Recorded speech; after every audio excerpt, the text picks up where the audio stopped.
Welcome to tonight's episode, everyone. I'm your host, Tom. Welcome to Ludicrous Feed Live. Thanks for joining us on our weekly live stream where we monitor the state of Australia's electric vehicle adoption, both internally as well as externally, where we compare the progress between the states and territories, as well as externally by comparing ourselves with the rest of the world. Each week we chat to special guests from the EV and renewable space. Hello, if you are watching this live, feel free to leave a comment in the live chat if you are a channel subscriber. A warm welcome also to those watching this on replay, and also a very special warm welcome if you're listening to this via podcast. We'll be distributing the audio from each episode from now on via your favorite podcast directories. All right, let's welcome our regular guests. As usual, let's say hello to Riz and Rahul. Hello, gents. How are we? Hey Tom, hey Rahul, going well? Thanks, Tom. Riz, welcome. Apologies, we're slightly late this evening, but here we go. Live and ready to go. Fantastic. Nice to hear from both of you, of course. Well, also a very special shout out as well to our members who are watching at the moment and also chatting away in the live chat there. So nice to see you all.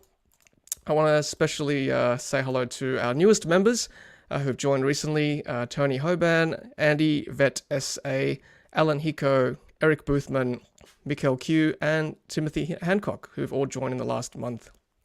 So welcome to Ludicrous Feed Live. There's always a join button if you'd like more details on how to join.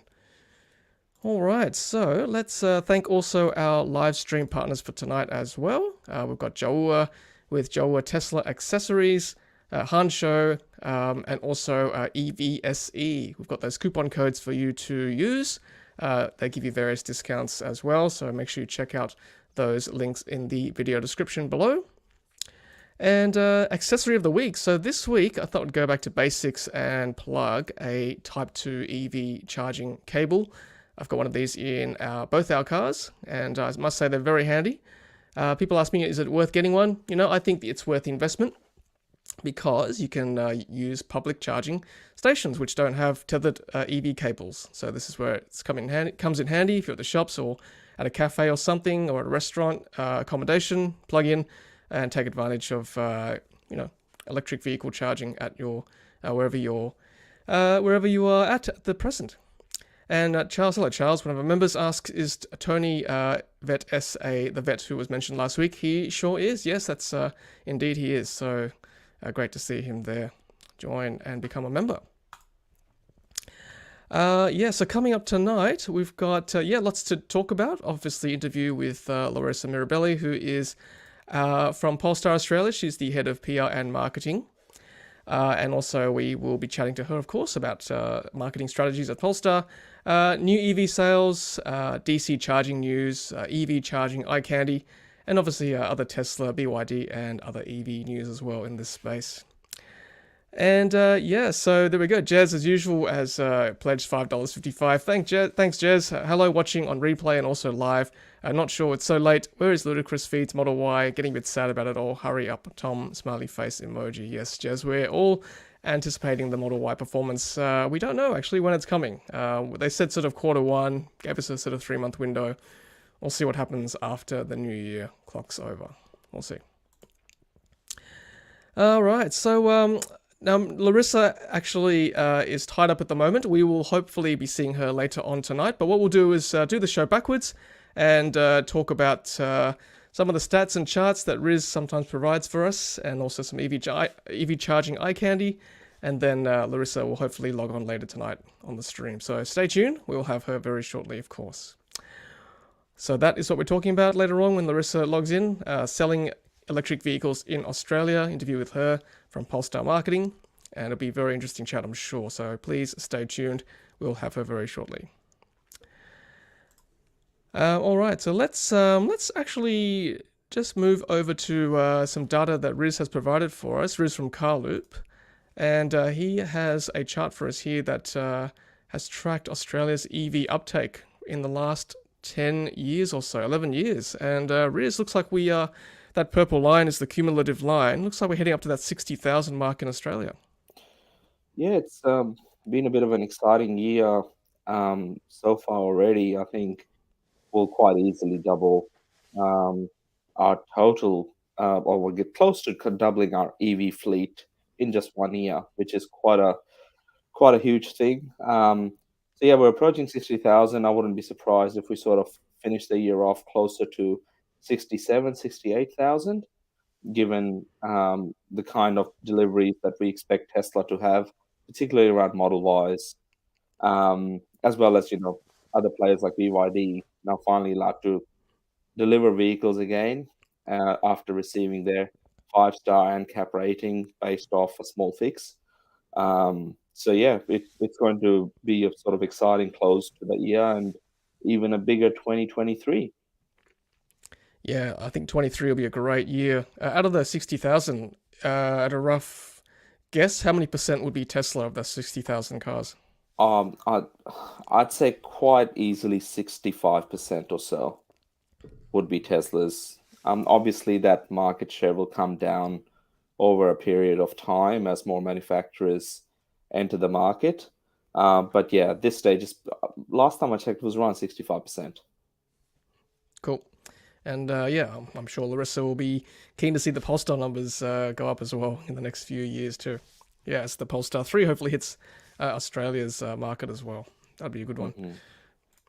Mhm. You've got some data as well on used EV sales. So we were sort of chatting, we've been chatting about this over the last few months, watching, I guess, the listings drop. You can see both Model 3 on the left and Model Y on the right. These have been since the start of the year for 3 and since Y dropped midway through this year for Y. And you can see they're Mhm. kind of plateauing and even dropping a little bit. Yeah, that's what we're seeing as well. The average price for Model Y is the asking price is around $79,000, which, if we remember in the first week, I think it was around, I think, 72 or $73,000 delivered. So even those people selling those vehicles now are making 5 to 6 grand. Plus, people purchasing them will end up paying, depending on the state, will end up paying for stamp duty and other things as they transfer the car into their name. A lot of those up for sale happen to be car dealers. I mean, everyone's allowed to, make a buck every now and then, but it just seems like they've somehow acquired a fair few of them. Um, I saw I saw one I think advertised for 84,000 today, and it was being sold by a car dealer called Melbourne's Cheapest Cars, and they're pretty big in Victoria. So not the cheapest cars, not what their name suggests, but a bit of a top tip for our audience. Um, from some of the things that we're seeing, once we get a couple of ships coming into Melbourne and Sydney in the coming weeks, keep an eye out on the existing inventory. You will see a fair few of those vehicles pop up without those excessive dealer markups, and you'll be buying them directly from Tesla Australia. Yes, we did chat about that on our quick short news video last night. So, yes, keep an eye on those inventory numbers if you're waiting. You might get one sooner. Mhm. See what happens. Let's move on to some pictures from. Actually, Riz supplied these ones too. So these are Tesla Supercharger pics from Mornington in Victoria. And Riz sort of saw something very interesting on the road there. You can see normally it would say Tesla vehicles only, but it looks like the vehicles only has been scrubbed out or attempted to be scrubbed out. Interesting, Riz. Yeah, that site opened in December last year, and it's been pretty popular. At that time, it clearly said Tesla vehicles only. And this time around, when we did our Tesla Owner Club event down there, good turnout, nearly 40 people came, which was great. And a lot of them were new owners, so learning how to use the superchargers and just learning off each other. But yeah, we saw that it was sort of painted out where it said the vehicles only bit. So I wonder what that means for potential opening of superchargers to other vehicles, to other EVs in the coming months. It might happen sooner than we think. Yeah, like those of you who watch our shows regularly will know that we spoke to the New South Wales government representatives a few weeks ago, and if you watch that stream, you'll know that we broke some news there, and they told us that yes, because Tesla received funding from the government or from New South Wales government, it means that new charging sites that have been partially funded must be open to all EVs, not just Tesla. So we weren't sure at the time whether it would apply to existing chargers, but this picture here might give us a clue if it's just Tesla without the vehicles only. Obviously, this is all pure speculation. If you're watching, we don't know the inside goss, so we're just speculating. And if you see anything else change in your neck of the woods with your closest Tesla supercharger, let us know. We'd like to see if there's a pattern growing around Australia. Very interesting times ahead, indeed. Yes, and Gaffer says, very much enjoyed the New South Wales government talk. You should try and get other states. If other states are watching, hey, the invitation is right here. So open invite. Victoria, Queensland, ACT, WA, South Australia, Tasmania, Northern Territory. Open invite to all of you. So we're very happy to have you all. And we'll talk about, charging in your state. So feel free. All right, so that was interesting. So thanks, Riz, for that picture. Let's move on now to some government incentive news. So this tweet here from Professor Ray Willis. So this might fire up some WA listeners and viewers tonight. So he posted some prices for a Volvo C40 recharge. In the ACT, it's the cheapest place to buy an EV, or at least a Volvo C40, $84,000 with no stamp duty. And then Queensland is $85,000 with a bit of stamp duty. Victoria, $87,000 with $3,500 of stamp duty. And then WA is $89,000 with $5,000 of stamp duty.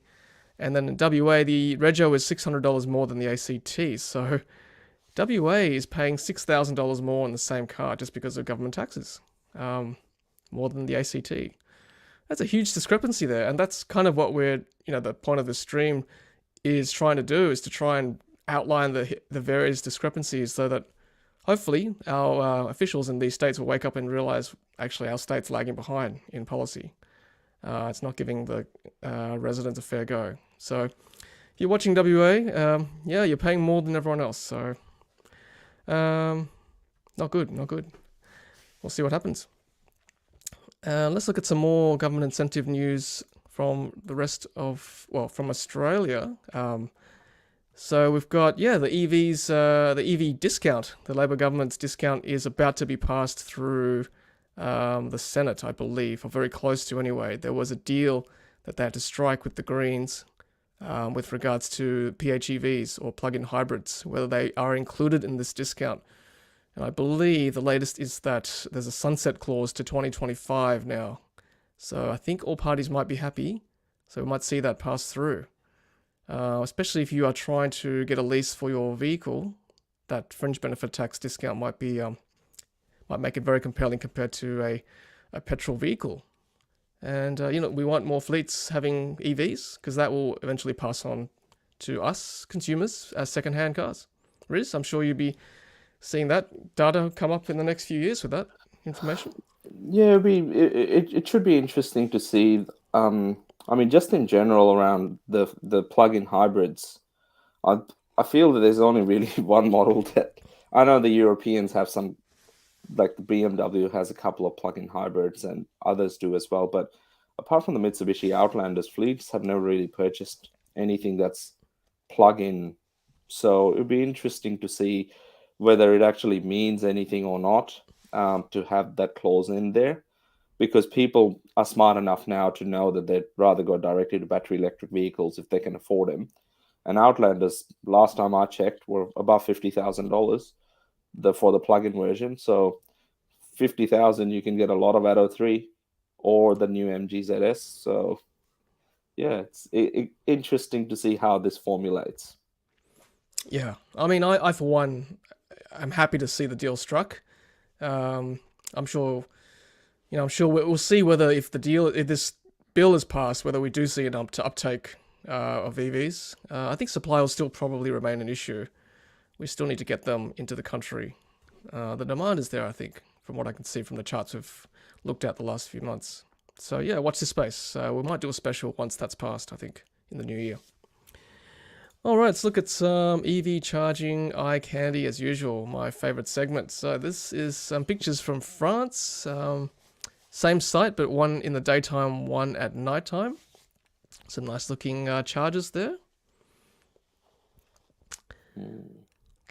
I think it's important to have well lit chargers like that because, look, I think obviously you want amenities nearby, but sometimes at the moment they're not close to amenities or like they're a fair way away. I think you want to feel safe at night charging. You want, if not security, then a well lit area, somewhere you can run to for help if you need to. We're not all 7 feet with big muscles. You need help sometimes if you run into trouble in an area that's deserted.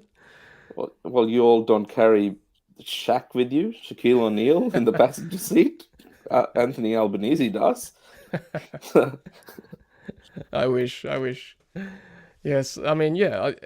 On a serious note, I think it is important. I'm glad that we're seeing examples of this happening overseas. Yeah, I mean, ideally, obviously, you want amenities nearby with it being staffed, CCTV, somewhere you can rest your legs for a bit, toiletries, toilets, facilities. Yeah, because charging is going to be a bit longer than just filling up really quickly, so a safe place to hang around is important. Just on that one, Tom, I don't know if you've noticed, but the Tritium chargers have these 2 tiny lights in them at night, and they're only supposed to light up the screen and around the charger. But a lot of these charging sites, even the new ones where they're installed, the lighting in those at those sites is just shocking. And we can see good examples. I mean, we've seen even these chargers, you can sort of see the blue ones up there. They're sort of part of the structure, as well as having external lighting, which you can see in the background there.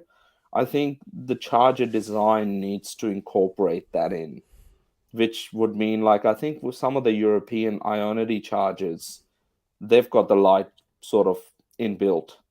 And you can see them. It's sort of like a beacon. You can see them from far away. And hopefully we see charger diversity and we see a bit of that coming in, and a bit of healthy competition would be good. Yeah, for sure. I mean, you don't want one charger to... You don't want a store with, a charging location with 1 or 2 stalls that could potentially break. You want, a whole range of them nearby. If one's out of action, you've got, you're not stuck. You can just drive a few more kilometers and there's another one, like it is with petrol stations now, obviously. So yeah, but good point with the lighting. I think there's a lot of innovation that could certainly happen with that as well, and even strip lighting on the ground where the parking spots are. That could certainly work too. And Greg, who's one of our members, saying EV have been opening a lot of new sites recently in Victoria. Edenhope and Canevia will help the drive from Victoria to South Australia. Having done that drive, I agree. I think there needs to be more along that road because those distances are huge and they're not, nothing to sneeze at if your range is limited. So good point, Greg. Thank you. All right, let's look at another charging location. So these are Tesla Superchargers now.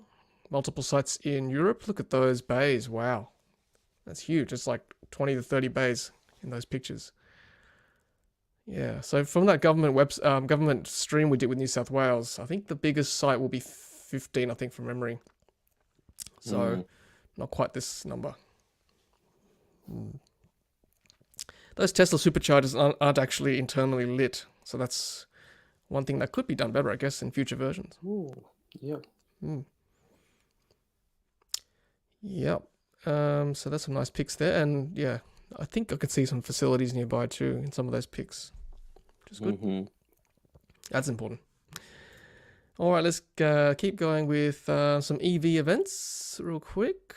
Okay, so this is, we'll talk to Laurissa about this when she comes on. So 2026 Polestar 6 concept coming to Australia. We've seen the ones in Melbourne. If you've checked out my video, you've seen what the car is, or the model of the car is. It's currently in Brisbane as we speak, just wrapping up in Brisbane. And if you're in Sydney, it'll be in town next week. So go and have a look. The future of sports cars, electric sports cars, in the shape of a Polestar 6. Yep. Indeed. So yeah, take a look, and of course check out. We're going to be at the Fully Charged live in March. There's a coupon code if you want to get some tickets. 3 of us should be there, myself, Riz, and Rahul. They've promised us a stall as well, so we'll be hanging around all weekend. So come and say hello. I think it'll be a good show. Be a good show indeed, I think. Just to showcase what's available in Australia in the EV and renewable space. And if you watched the stream last week, Robert Llewellyn promised us there'll be some test drives, hopefully, as well. Yeah. All right, let's run through some of the Tesla news this week. So there we go. Huge news today, actually. That's rocked. So Rahul made me aware of this one. Thanks, Rahul. Elon Musk tweeted, Tesla full self-driving beta is now available to anyone in North America who requests it from the car screen, assuming you have bought this option. Congrats to Tesla Autopilot AI team on achieving a major milestone. That's huge. That means anyone who has the FSD package can now activate it from this screen. Amazing. Rahul, you've got FSD on the package on your new Model Y? Yeah, I do. I did have it on the Model 3 prior as well, and now on the Model Y as well. So, love to get my hands on the FSD beta package to try that here in Australia.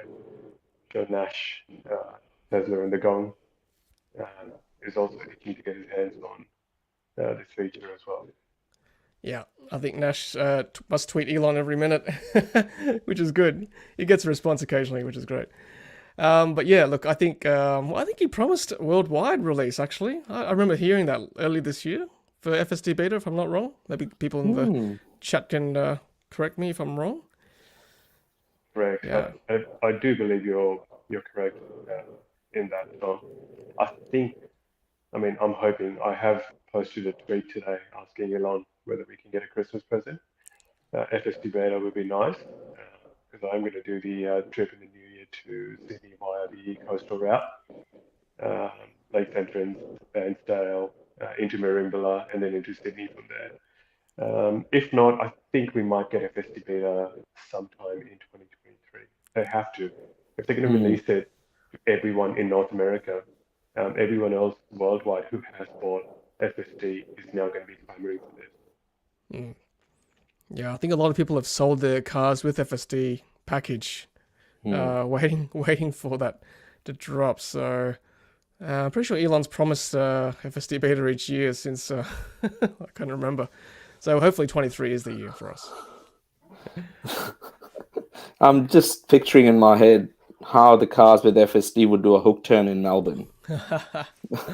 I can barely do a hook turn in Melbourne. But they had I did hear that they had an issue, I think in maybe Toronto, where I don't know what they call them, street cars, or I think it's similar to trams there. And if it's available there, then they sort of know how to work around these additional vehicles moving on rails or whatever they move on over there.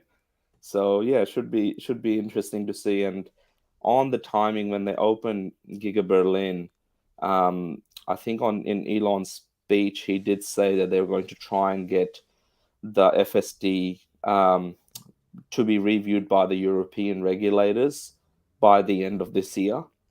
So if that's some timeline to go by, ADR and the team they'll have to review it here may take a bit longer than that. So yeah, it's going to be interesting to see, hopefully next year. Yeah, and Charles has just reminded me that yes, he did say capable of worldwide rollout depending on local regulations. I remember seeing that tweet actually, so thanks Charles for that. It does depend on us, I guess, to some degree. Peter Cook says, can someone translate this year to English for Elon? 2 weeks. 2 weeks. Put those emojis up, everyone. 2 weeks. That's right. Yeah, so we'll see what happens. But good to see North America getting their turn too. Well, a wider release anyway. But what we should see hopefully in Australia is Apple Music coming to the next software update, or very soon anyway. Maybe the Christmas or the holiday software update. Here's Tesla Raj one of the YouTubers in America saying that he saw the pictures on the Model S display at the Peterson Automotive Museum in LA, Apple Music. So, yeah, that's good to see. That's coming. He did say no word on Dolby Atmos, but we know that dropped today as well. I'll get to that in a second. That should be coming as well. It's a new surround sound software. So those of you with Apple Music subscriptions rather than Spotify, there you go. That's coming to a Tesla near you, hopefully. Yes, so Tesla referral is back, I think. You can actually look at your old link and you can see how many referrals you've had in the past, but you can't actually use them yet. I think in America, it might be starting with a point system. So we'll see what happens, whether it's implemented here as well. I'm actually watching a documentary on Netflix about the Pepsi points.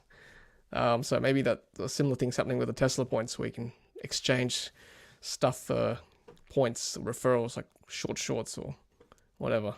Tesla little toy cars or umbrellas or whatever. That'd be fun. And Gaffer says, give us CarPlay Android Auto access. Yeah, I must say, having driven a few test cars now with the Apple CarPlay, I must admit I quite like that function, having the Waze on the screen there. I use Waze quite a bit. So yeah, Gaffer, I agree with you. Hopefully we'll see that too.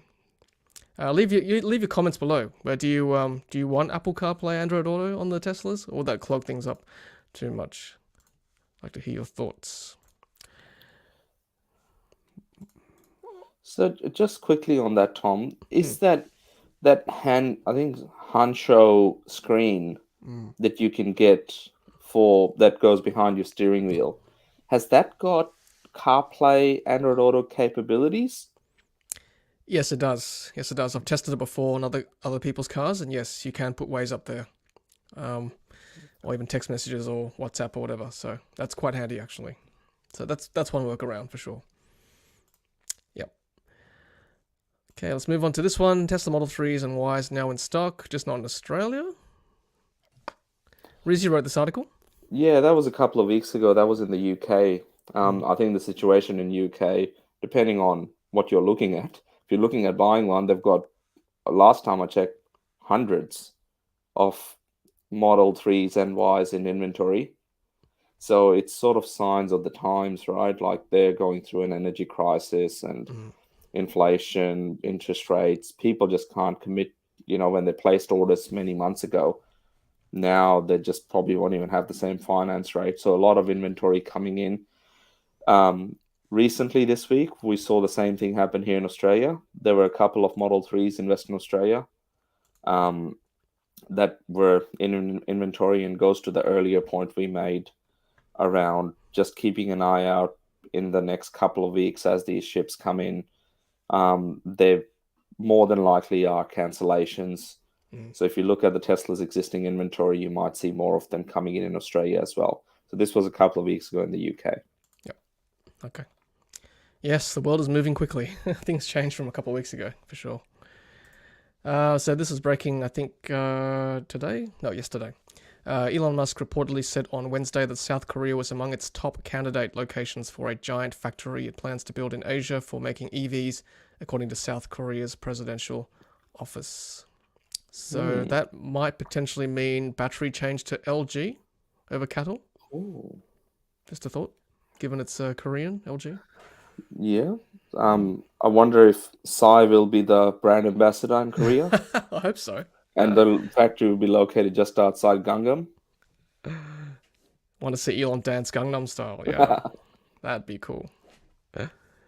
Speaking of Elon, he will be on stage, I'm sure, very shortly in a few hours' time, because I think there's going to be a semi-event, rather, the semi-event our time. Oh, sorry, not a couple of hours. I'm sorry, I'm ahead of myself. A week's time, next week at Giga Nevada. So there you go. Delivery. I think is it Pepsi? No, which brand's got big delivery? Pepsi. It is Pepsi. Yeah. Okay.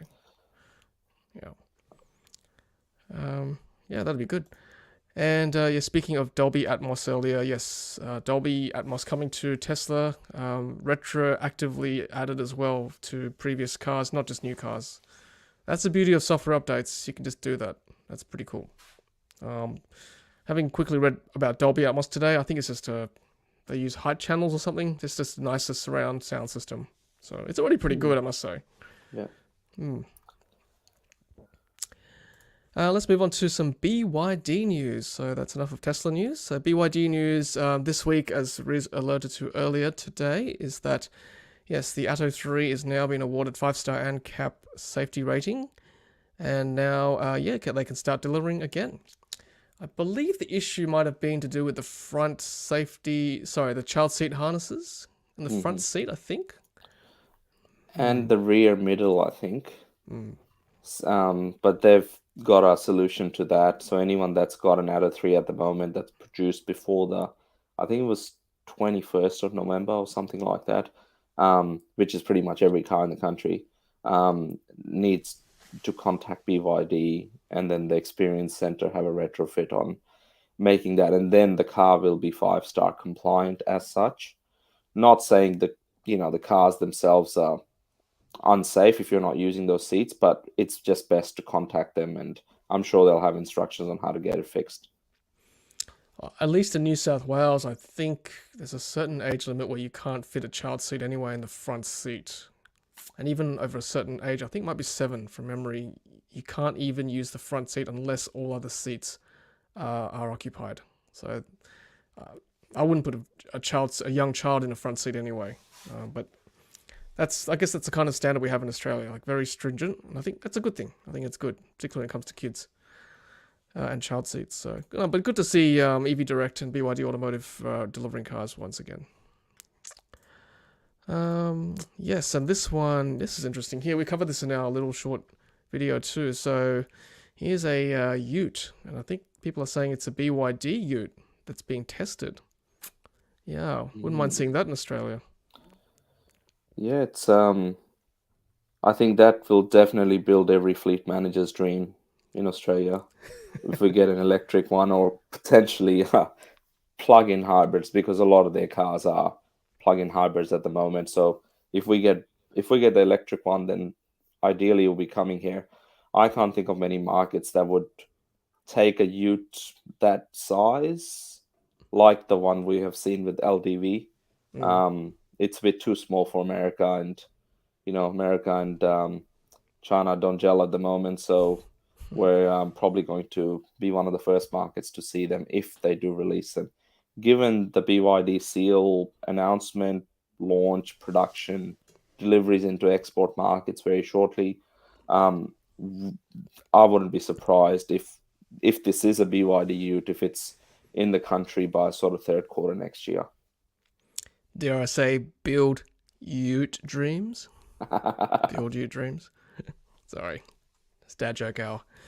But yeah, as you said, Riz, we looked at the LVD Ute, $92,000. Most of the comments on my video were to the tune of that it's too expensive. So it'll be very interesting to see what BYD price this at, if it is indeed a BYD Ute. And as you know, China's got the same 3-point plug that we do, 10 amp plug. So it's a natural fit already. They can have a V2L from the Utes. All right, let's move on to some more EV news. So yeah, this is my tweet earlier. That was the LDV ET60. That's now dropped, available for $92,990. 88 kilowatt hour, 330 kilometers of range, single motor, 80 kilowatt DC charging, and 1 ton payload and 1 ton towing. And there's the warranty there. Yeah, it could be pretty controversial, I think. Price, as we said as well. Towing could be more, I guess. People are saying that. Charging's a bit slow too. But look, it's Australia's first Ute, or first Ute to be sold in Australia, and that's a bonus. It's now uncharted territory. I think it's good. It's good for the market. Yeah. Any tradies in the chat? You want to leave some comments? What would you think about a Ute like that, or even someone who would? Any of you guys drive Utes at the moment? With this entice you to switch over to electric? Leave your thoughts. Also the MIFA as well, the MIFA 9, the people mover, that was quite comfortable. Yeah, but that's priced at 6 figures, 106,000 I think for the starting price. So there we go, that's the Ute in Australia, LDV. And also, this is from a few weeks ago, but the guys at Car Sales did a review of the Volkswagen ID4. So yeah, I mean, it's been sort of touted to be coming soon for a couple of years now. So hopefully 2023 is the year to see these come in. Would you say that's kind of like a hatch, looking at the picture? I think it's sort of like a Tiguan, a bit of a SUV, slightly more stylish SUV as such. But 65,000, I know it's sort of Volkswagen Tiguan money, but yeah, it's going to be interesting to see. It's based on some of the European reviews I've seen of the car. One underappreciated fact about a Tesla is how smooth and seamless that screen is. Very well, relatively laggy infotainment screen in the Volkswagen Group cars at the moment. So if anyone's interested when you are test driving them, if that's important to you, do test it out and check it out. But just and hopefully, like you said, Tom, they can get them into the country by next year. Yeah, and also the Cooper is being launched as well next month. So look, more choice is good. For the discerning consumer, I think it's a good thing. Here's a good point from Gaffer. I can't bring myself to call it a ute. That's in regards to the LDV. It's a pickup. Utes for me will always be based of sedan form factor. Right, yep. I think I know what you're talking about. Yeah, so that means a lot of... Gaffer probably wouldn't call a lot of cars utes. They're more like pickups. Like the Ranger's more pickup, isn't it? Not quite a sedan. Yeah, okay. Thanks, Gaffer. Alright, let's keep going. So, yeah, speaking of... Okay, so 2022 car of the year was the Kia EV6. And the Cupra Formentor got something else. And then the Genesis GV60 got something else as well. So, there you go. Some cars there. I've driven two of those. I haven't driven a Cupra yet, but I agree the EV6 is quite a nice vehicle. It's a shame we can't get them in the country at the moment. Supply is an issue. Here's a little poll for mini poll. I won't put it up officially, but EV6 or Hyundai Ioniq 5. Leave your thoughts. If you had the funds to acquire both and supply was there and you only had those two choices, why would you get them? Which one would you get? Why would you get them? I'll put some of the comments up. Greg's asking, what's the lead time? I think it's like 2 years or something at this stage. So there you go. But hypothetically, if there was no lead time, you can get them tomorrow. Which car would you choose? That's what I want to hear. Free market research for Hyundai and Kia. Right there. All right, so some more news from Australia. Here's Chris Vanderstock, a good friend here, who is challenging the Victorian government on the EV tax. He writes, I can't wait for February 14 to 16, 2023. That's our hearing date in the High Court of Australia to rid Victoria, actually the entire country, of the EV tax. More details below, in reference to an Age article. Yeah, so we wish Chris well. That's coming up next year. So he's been working very hard to get that hearing. So from what I understand, from what I read in the papers, all the states are actually going to be up against him. The federal government's backing him, but the other states actually want to see Victoria win because they want to set their own policy on this rather than having the feds do it. I mean, to me, it makes sense for the federal government to do this. I mean, it's the fuel excise is a federal government thing. It would make sense for distance levy to be federal as well. Riz, Rahul, what do you guys think? Should it be a Victorian government thing or a federal thing? Rahul? Well, look, opinions, I guess. But yeah, my opinion is, I 100% side with Chris. And I do believe that the federal government should be enacting this policy. We don't have an EV policy here in Victoria.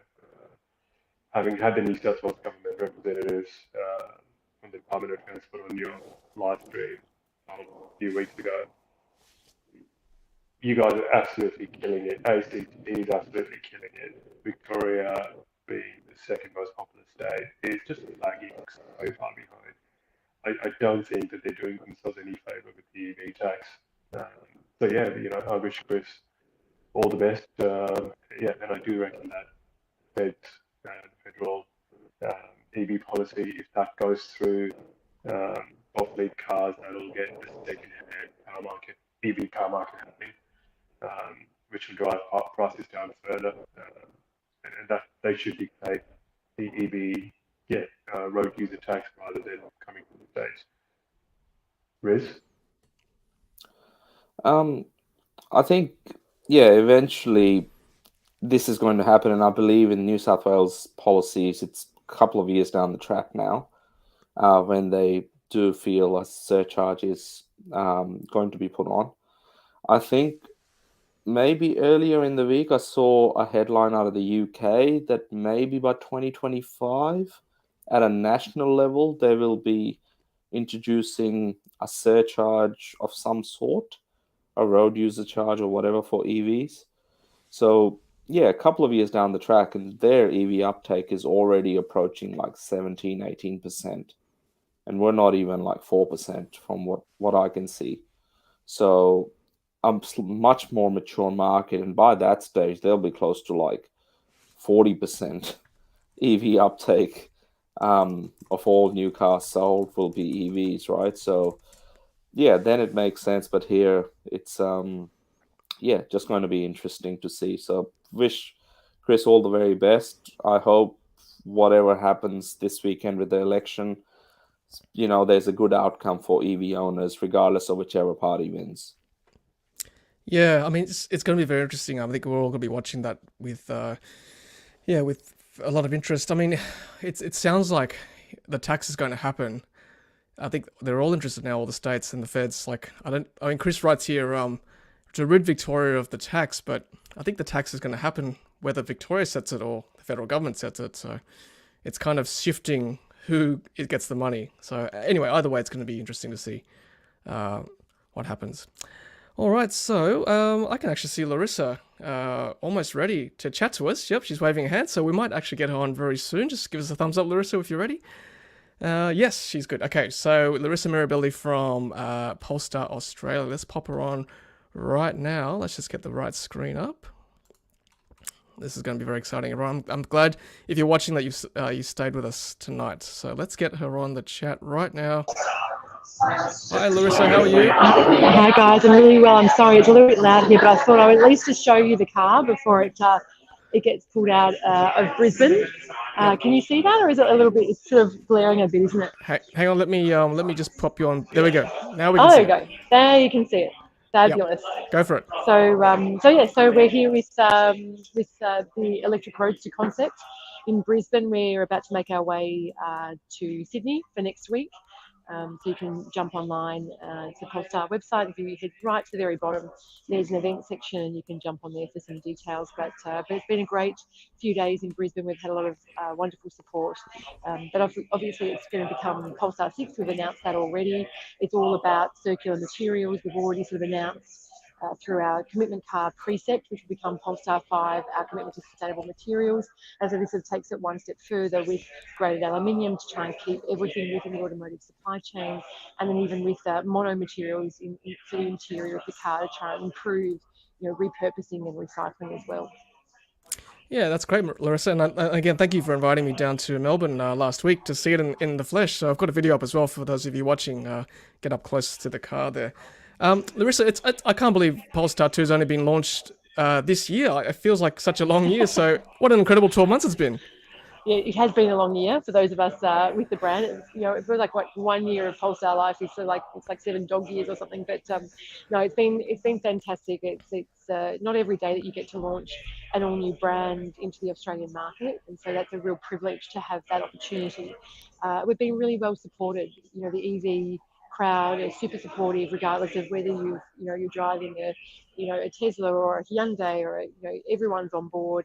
In fact, we've had so many people come along to these events to show their support and hear more about electrification and where it's headed. It wasn't always easy. There were some teething issues in the very beginning, but we're now, we've got over 1,000 cars on the road in Australia. Things have, settled down. We've got more pre-configured cars, ready to go, and that's sort of a strategy that will continue on into next year, just to help people. Not everyone wants to wait for a vehicle. Some people need a car sooner sooner rather than later. So we've seen some really strong support for that sort of model, which will continue. And maybe what I'll just do is, sorry, I'm gonna walk to another direction now, so the team can bump this out because we literally are moving to Sydney. So I'm going to just walk for a moment, and then I'll be right back, staying still, and your audience won't be getting dizzy watching me walk through the space. No, you're doing a great job. I love it. This is live television, so I love it. You've got a fan here for the car. Like Gaffer's saying, that's one sexy looking car. I need to see it in person. So it's in Sydney next week, Gaffer. Yeah, exactly. Very good. Okay, now I'll stay still. And you've got a fan in Jason Priddle. I enjoyed meeting Laurissa in Brisbane on Tuesday. So there you go. Oh, thanks, Jason. So Laurissa, looking at the recent EV Council data from October, 3.39% of new car sales are EVs now.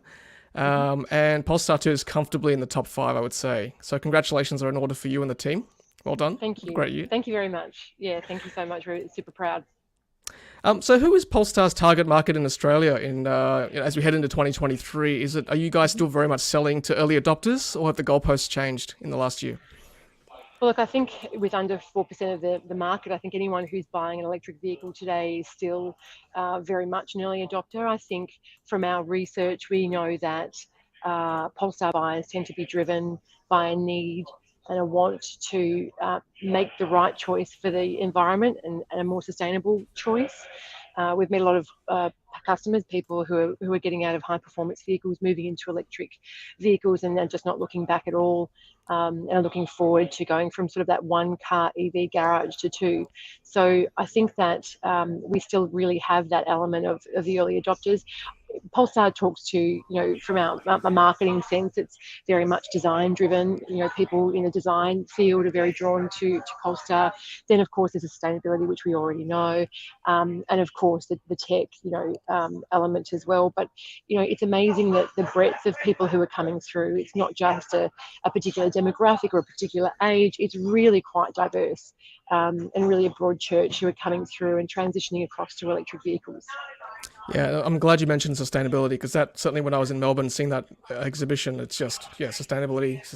It's really important now to see that message through. So at the moment, Polestar and Tesla are probably the main two brands when it comes to direct-to-consumer marketing and selling. For those who don't know watching, what does that mean for if you want to buy a Polestar? What does direct-to-consumer mean? Basically, it's an e-commerce brand. So you can go online, you can walk through a very simplified process. If you're a cash buyer or you've already got finance approved, it can sort of take you an hour on the couch on a Sunday night with a beer in hand or a glass of wine, and you're the owner of a new Polestar 2. But there's got to always be an element there of engaging with customers in a way that works for them. So we take the car on tours, we do road shows, we're at events, we're at shopping centres, and we also have some temporary locations all down the East Coast, for example, where people can actually go and book in and have a test drive and get to grips with an electric vehicle. For a lot of people, it is their first time in an electric vehicle. So it's important to ensure that you're accessible, but ultimately that whole purchase journey takes place online. So although we have staff who work with Polestar in our spaces, they're trained product specialists. They can talk to you about the product. They can talk to you about the policy settings in Australia, the kind of rebates that might be available in your state or territory. So it's more of an information gathering sort of opportunity.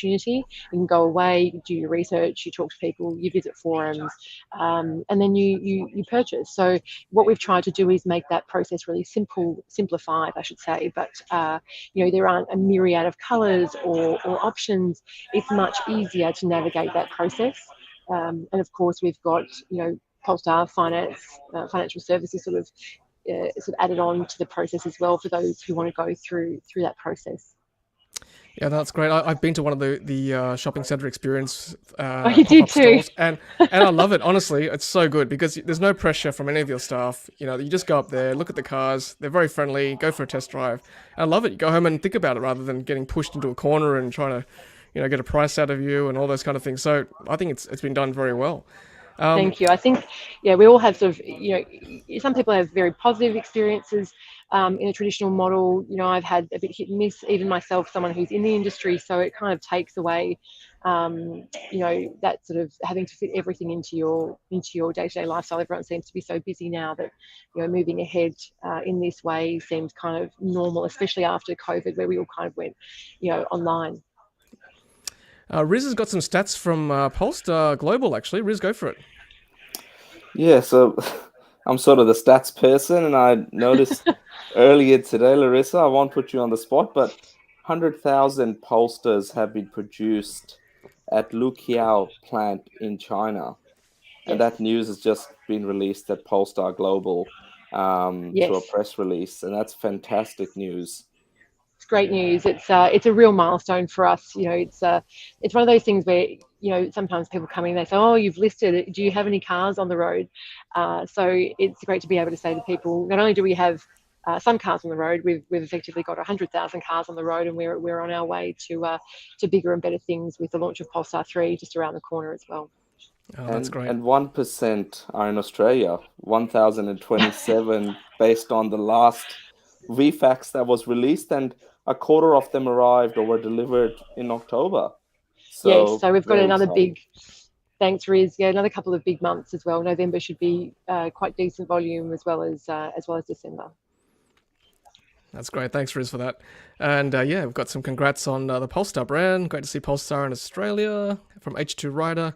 And Electric Car Australia says congrats on the sales, Polestar. That's good. Larissa, if you wouldn't mind, I'm going to ask a more direct question to you. I see from your LinkedIn profile you've worked for other traditional auto brands as well. What have been some of the benefits and challenges of selling direct to consumers as opposed to a more dealership business model? I think when we started, the infrastructure setup was not where it needed to be to support the new customer base. So now we're at the point where we've got service centres on board, and that makes it easier for everybody in those circumstances where you might need to drop in, check something out, as opposed to sort of, Polestar technicians going backwards and forwards all over the countryside trying to resolve any issues that couldn't be managed remotely. So in that respect, not having the infrastructure to start with, and just sort of in that whole sort of build-up phase as you would expect with a startup, that was sort of challenging as opposed to a traditional setup where you just don't have to really worry about that. Everyone knows where they're headed. But there's also that challenge in terms of launching a new brand where you're really coming from zero. So when the marketing director and I both sort of started at Polestar, he was employee number 2, I was employee number 3 after Samantha Johnson, our managing director. And our first week was at an event in Sydney that we were running. We didn't have any cars in the country. And for me, that was quite an eye-opener that we're sponsoring this huge event without a car. And it was more about introducing Polestar and its values to the audience as opposed to introducing a product. So that was a real shift, I would say, in terms of how Polestar sort of approached its brand. And so for sort of 6 months before we had cars on the ground for media, it was talking about a brand that was coming to market without actually having a product for anyone to have a look at. So that was sort of a different challenge as well. But what it does is it gives you the flexibility to do things a little bit differently, and to really challenge the way that you think things should be done or could be done. So it's been a great opportunity.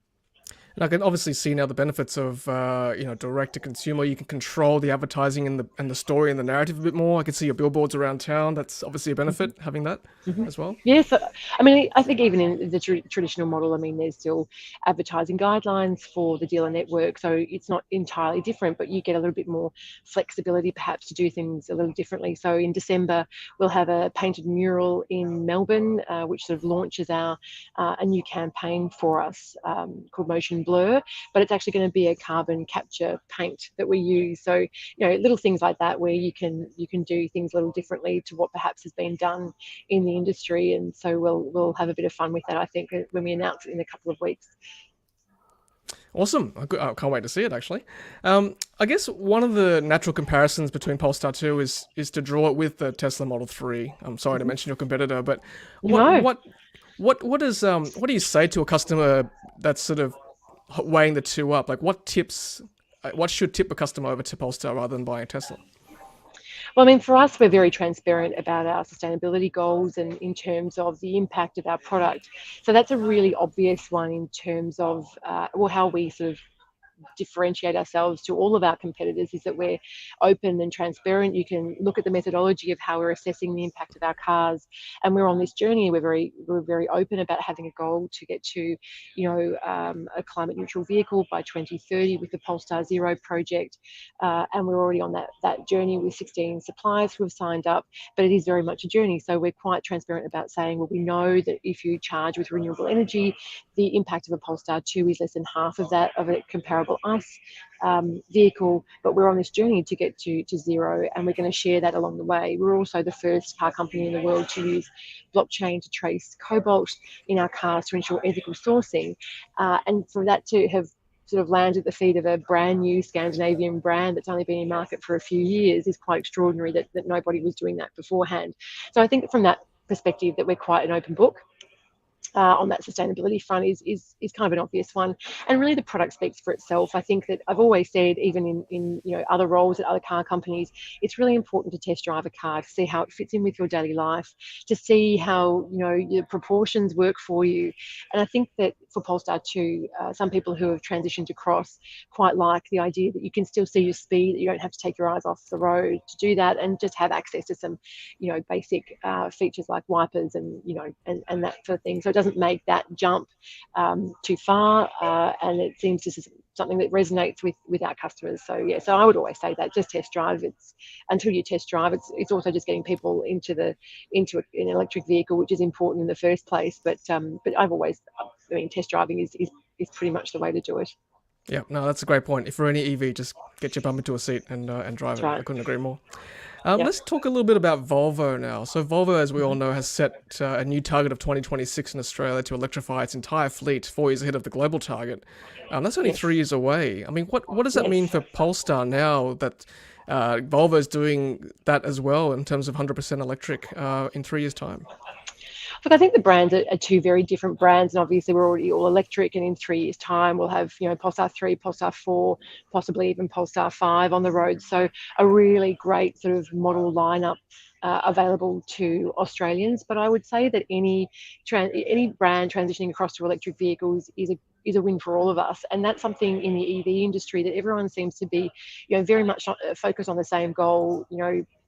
I talk to my colleagues all the time at different car companies who have electric vehicles in the mix, and it's really impressive that we all sort of jump on board and we all sort of help each other out. So, if I can't take on an opportunity, I flick it to somebody else. Say, look, I can't help this, journalist, can you do it for me? So it's a much more collaborative approach compared to the traditional market where it's a little bit more competitive. We're all sort of geared up to sort of helping this transition and helping to accelerate that shift faster than ever before. So it's absolutely collaborative, and it's always welcome. There's like how many? I think there's like 30 or 40 electric vehicles due in market over the next 12 months. So there's competition coming from everywhere. Yep, no, that's very true. Yep. Okay, well, and we're looking forward to covering them all too in the next 12 months. Bit of feedback now from Keith Mason. As a Polestar 2 owner, I would love to have the service model better communicated here in Australia. Where's my nearest service centre is a question that's a bit hard to find. So it might be something. Well, that's a fair comment though. So we've only just recently updated that on the website. So that took some time to resolve. And now, when we first had 1, 2, 3, it's sort of, oh, do we sort of, pop that up on the website? We sort of waited until we've got now, 7 or 8 up there. But that's only something that we've sort of sent live, I think, in the last fortnight.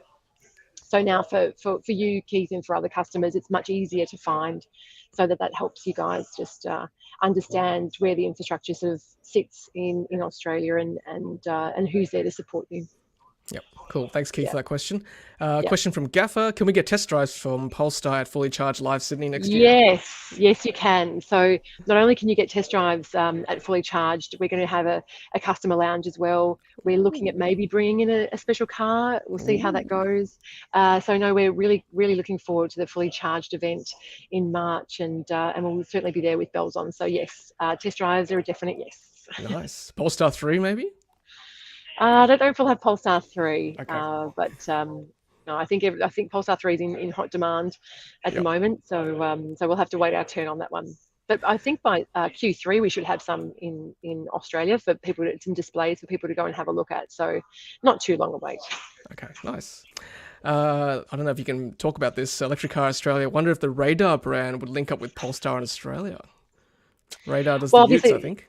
yes, for Geely. So, I mean, Mm. at the moment, it's Polestar is standalone in terms of, Volvo standalone, and Geely may come in standalone, but that's a question for Geely. You'll have to get in contact with the team there. But from what I understand, there's no sort of plans for Geely to enter into the market right now. But you never know what's around the corner. It'd be great to Indeed. see it here, though. Absolutely. Great. I guess to finish up, Laurissa, I guess obviously a few key topics always pop up for any potential EV customer, such as range, charging, anxiety, range anxiety, long drives, battery degradation. I mean, how does Polestar alleviate these concerns? Is it just through talking to them at these customer centers, or?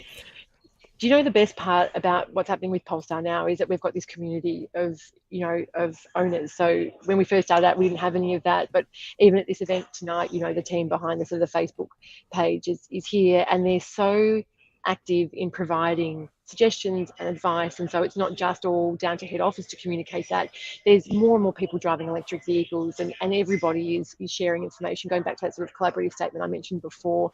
So in that respect, it's super helpful that more and more people are getting out there at the barbecue and explaining things. We do have a range assistant and charging assistant on our website, which is really useful, particularly in an Australian summer and you're traveling longer distances and you want to know if I've got a 20-inch alloy and I'm traveling at 25-30 degrees at 100 kilometers an hour, is it going to be the impact on range? It'll tell you all of that. So there's those sorts of tools there that you can use, but I think there's just so much more information out there for everybody now, and it's really about getting out that message of being able to plug in and trickle charge in the evenings or afternoons, or however you do it when you're at home.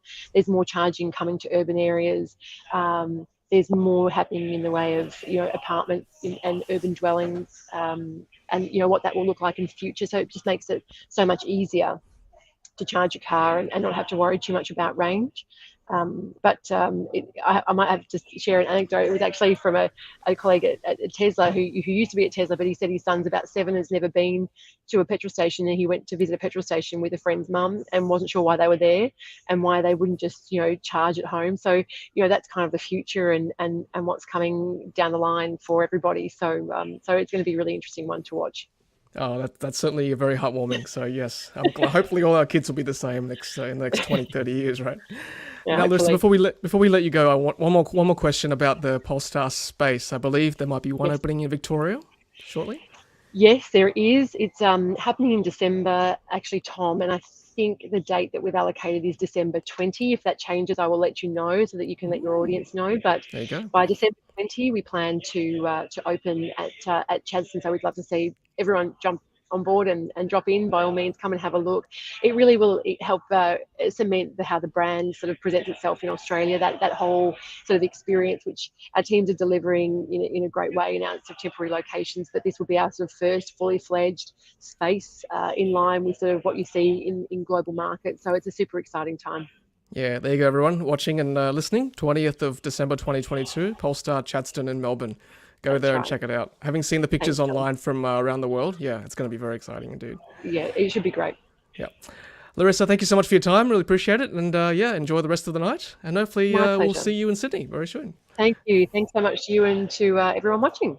Thanks, Laurissa. Have a good night. Cheers. Thanks, you too, guys. Bye-bye. Bye.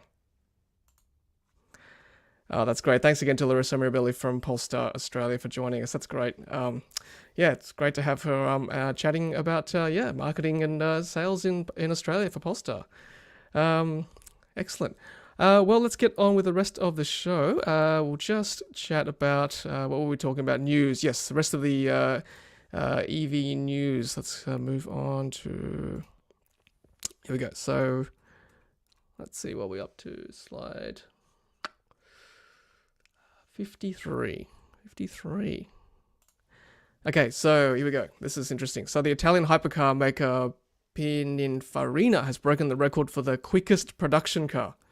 Battista EV achieved 0 to 60 miles per hour acceleration of 1.79 seconds. Holy moly, that's quick. $2.25 million. Riz, can we flip that car maybe? Get that car and flip it, make some money.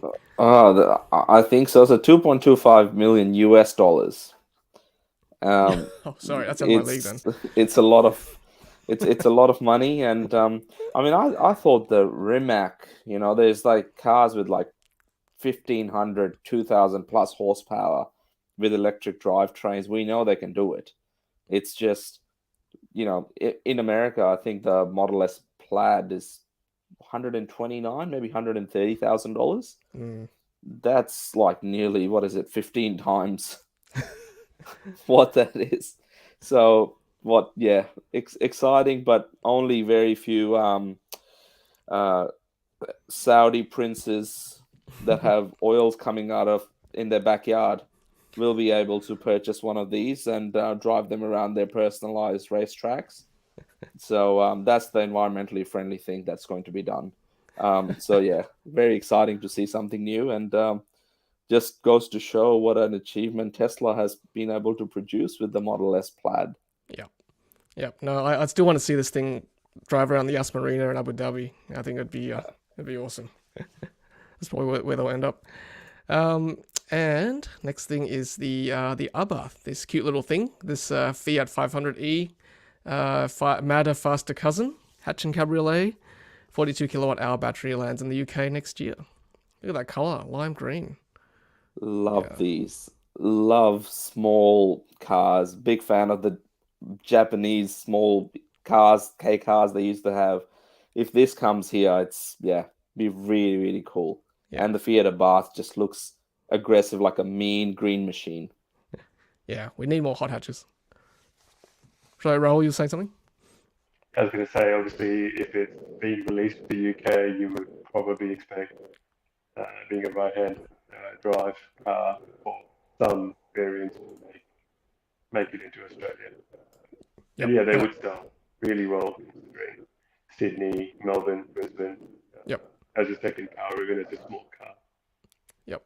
Yeah. It's a shame the Honda E never made it as a production car here. Having seen that in the flesh, that's pretty cool too. I guess it's probably a bit bigger than the Cupra. Cupra is more of a four-door, a bit bigger than this, isn't it? This is quite a small car. Yeah. All right. Well, gents and people watching tonight, that's pretty much it for tonight. So I'll just wind up by saying, coming up in the next couple of weeks, this is what we've got. We've got next week, we're going to speak to James Downs from Eon Charge. James, if you're watching, hello. I know you do sometimes. We'll have you on next week to chat about installations of DC charging and what that involves. Give us an idea of how it works, and our expectations, I guess, of chargers in Australia. And then the week after that, we've got my good friend Darren Yung from Singapore, who's going to chat to us about the state of EV adoption in that country, and then pit that against us here in Australia and how we're tracking compared to the island nation of Singapore. So obviously they've got very different taxes and how cars are controlled there, but still be very, very good to hear how they're doing it in Singapore there. So join us for the next couple of weeks. We'll have those two shows. And once again, thanks to our partners tonight, Jaua, Hansho, and EVSC. Check out those coupon codes in the video description below. Otherwise, gents, Riz and Rahul, thank you so much again for tonight. Appreciate you guys coming on as always. Thanks, Tom. Thanks, Rahul. Thanks, Tom and Riz. And thank you for the audience. If you haven't watched the entire show, don't fret, there is a replay. Absolutely. Thanks, Rahul. Thanks, Riz. And thanks again to Laurissa Mirabelli from Polestar, Head of PR and Communications. Appreciate her time. She's a busy lady, but really good to have her. And also thank you also to all of you in the live chat. Always great to have your comments and questions. It's so good to have your support every time we stream. And if you watched it this far on replay, thank you so much. If you've listened to it this far on podcast, thanks again as well. Really appreciate it. All right, everyone. That's it from us. Until next time, have a good week, and we will see you next time on Ludicrous Feed Live. Take care, and as always, happy charging. See you later.